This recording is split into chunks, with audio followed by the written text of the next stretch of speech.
la fin de la phrase, ça s'applique à ce qui est regardé, ou à ce qui ça pourrait s'appliquer aussi à ce qui regarde, qui n'est plus non plus, plus jamais grec. Vous avez raison, ça pourrait aussi se... Au regard lui-même ou à ce qui est regardé? Non, non, ça pourrait... Il y a trois choses. Il y a le regard que nous portons sur l'Eragnis, qui est à ce moment-là ce qui est regardé. Das Erblickte. Mais l'Eragnis nous regarde. Il y a un regard de l'Eragnis sur nous. Donc ça, c'est un thème que je n'ai pas abordé aujourd'hui. On va peut-être pouvoir y arriver la prochaine fois.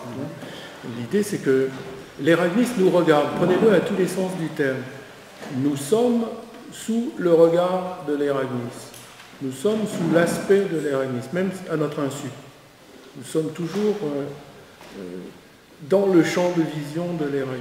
Tout ce qui se produit chez les humains est dans le champ de vision de l'Eragnis.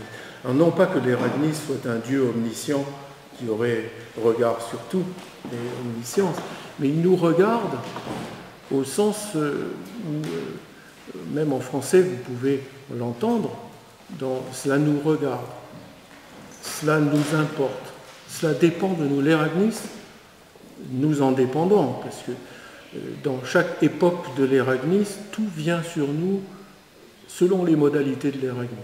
Par exemple, actuellement, tout vient sur nous sous les modalités de la technique, et de la cybernétique, et de la science. Rien n'y échappe. Parce que c'est la modalité de la Lethein propre à une époque de l'être, qui est l'époque de la technique.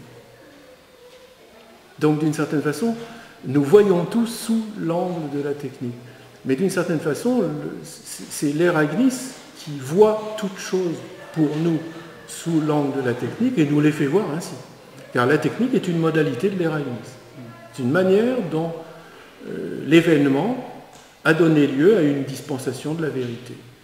Et nous avons des concepts, des langages, des machines, des appareils, des arts et métiers qui nous permettent effectivement de vivre comme si tout pouvait être envisagé sous l'angle de la technique. Mais cela peut changer. Il peut se faire que, changeant nos manières d'agir, de parler, peut-être cela peut-il se faire en enseignant, par exemple. Moi, j'y ai cru pendant 40 ans, et je viens de tirer la conclusion que c'était impossible, donc j'en parle très librement, et évidemment ça engage le statut de ma parole aujourd'hui, puisque je ne prétends plus enseigner, mais peut-être témoigner. Mais l'idée c'est que l'enseignement, ça pourrait être une modalité de l'initiation aux signes qui nous appelle à les manier un peu autrement, et qui ferait que l'Eragnis, l'événement de la dispensation de l'étang dans l'Aletheia, ait lieu autrement, selon des modalités un petit peu différentes. Et cela peut, dans certains secteurs de l'activité des humains, se faire jour. Heureusement, tout n'est pas entièrement phagocyté par l'empire de la technique. Il y a quelques poches de résistance. Je sais que vous en faites partie. Le plus jamais grec. Oui, ni mais péché. Est-ce que ça s'applique uniquement, vous aviez l'air de dire, pas seulement à ce qui est regardé, mais aussi à ce qui regarde? Parce que les deux finalement fonctionnent ensemble. C'est-à-dire, si ce qui est regardé n'est plus jamais grec, il n'y a plus de retour possible au monde grec, parce qu'il y a eu cet effondrement de l'Aletheia. Oui. Ceux qui regardent non plus, même s'il s'agit de... Alors, comment ça s'articule avec le fameux pas en arrière? Là, vous allez vite dans votre question, un peu vite pour moi. Simplement d'un point de vue grammatical, dans la phrase en allemand, lorsqu'il dit, il conclut, il y a une incise et il conclut par plus jamais grec. Ni mais péché.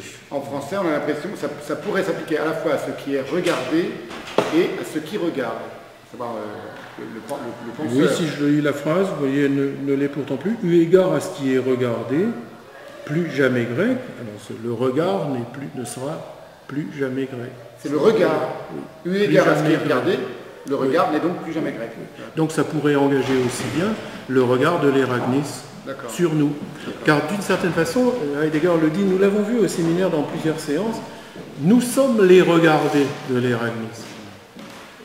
Ce qui est regardé dans la pensée de l'Eragnis, c'est l'Eragnis, qui est envisagé en face, mais d'une certaine façon, l'Eragnis nous rend notre regard, ou nous rendons notre regard, ou ne rendons pas notre regard au regard de l'Eragnis sur nous. Par conséquent, plus jamais grec ne sera ni notre regard sur l'Eragnis, ni le regard de l'Eragnis sur nous. Et d'ailleurs, il ne l'est plus, parce que d'une certaine façon, la technique, ça n'est plus grec. Et pourtant, c'est grec. Regardez, cybernétique, c'est un mot grec. Technique, c'est un mot grec. Philosophie, c'est un mot grec. Science, c'en est pas un. Mais épistémologie, c'en est un.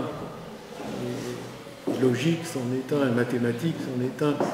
Donc, d'une certaine façon, même l'époque de la technique planétaire est grecque.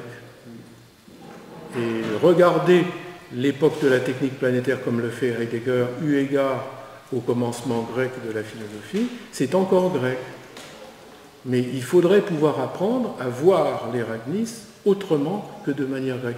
Et Heidegger le dit dans la suite, je ne peux pas continuer, je ne veux pas continuer, ça nous entraînerait fort avant dans la nuit, mais après tout, pourquoi pas, hein. Il faut respecter la civilité.